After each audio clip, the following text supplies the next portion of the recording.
मित्रों, क्या आपको पता है कि गौ माता ने समस्त स्त्रियों को ऐसा कौन सा श्राप दिया था जिसकी वजह से आज तक समस्त नारी जाति को वह श्राप भोगना पड़ रहा है? गौ माता का एक ऐसा श्राप जिसे टाला नहीं जा सका, उसी की वजह से आज भी समस्त नारी जाति को वह श्राप भोगना पड़ रहा है। वह श्राप कौन सा था? चलो मैं तुम्हें एक कथा के माध्यम से बताता हूं। मित्रों, एक समय की बात है जब भगवान श्री कृष्ण अपनी राजगद्दी पर विराजमान थे।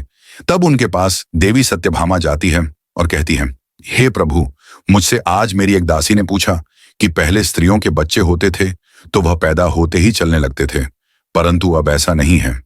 ये क्यों? प्रभु, मुझे इस प्रश्न का उत्तर ज्ञात नहीं था, इसलिए मैं आपके पास आई हूं। कृपया मुझे इस प्रश्न का उत्तर बताए। तब श्री कृष्ण कहते हैं, हे सत्यभामा, तुम्हारा यह प्रश्न समस्त स्त्री जाति के लिए अत्यंत महत्वपूर्ण है। अगर तुम इस प्रश्न के उत्तर को जानना चाहती हो तो ठीक है, मैं तुम्हें एक कथा सुनाता हूं।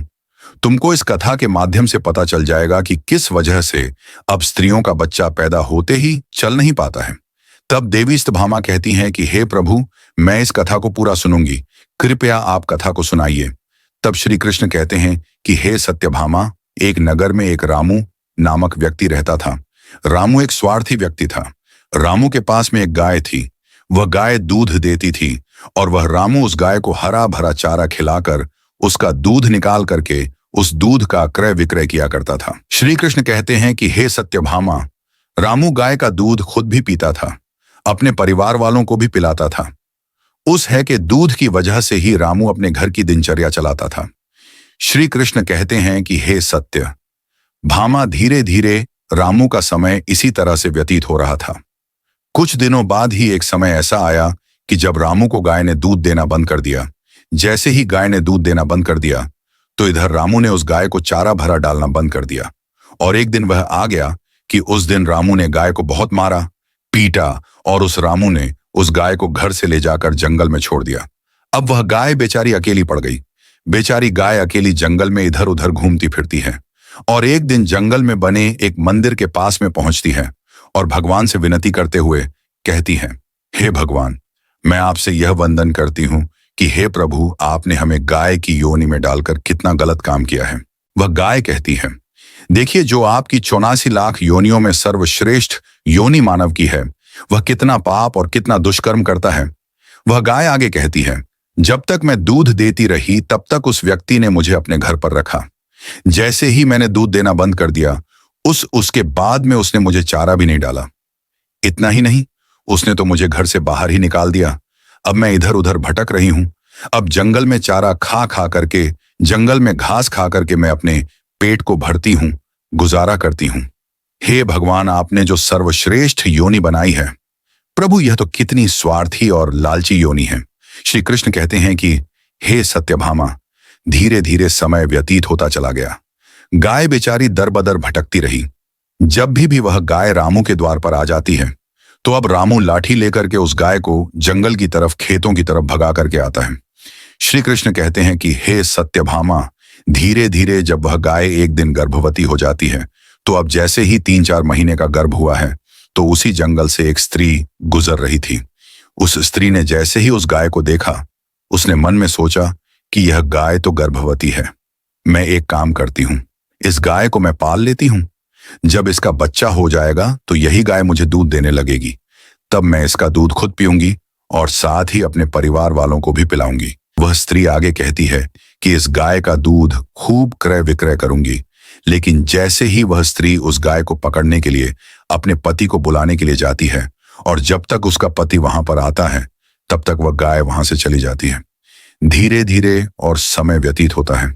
जब उस गाय के प्रसव का समय नजदीक आ गया तब वह एकांत जंगल में सुरक्षित जगह पर जाकर के उस गाय ने एक बछड़े को जन्म दिया। श्री कृष्ण कहते हैं कि हे सत्यभामा, प्रसव के कुछ समय बाद वही स्त्री उसी जंगल में घास काटने के लिए अपने खेतों पर गई हुई थी। जैसे ही उसने दूर से देखा कि एक गाय ने अपना बच्चा दिया हुआ है, तब वह उसके पास गई और उसने ध्यान से उस गाय को देखा तो बोली कि अरे, यह तो वही गाय है, इस गाय ने तो बछड़ा दे दिया।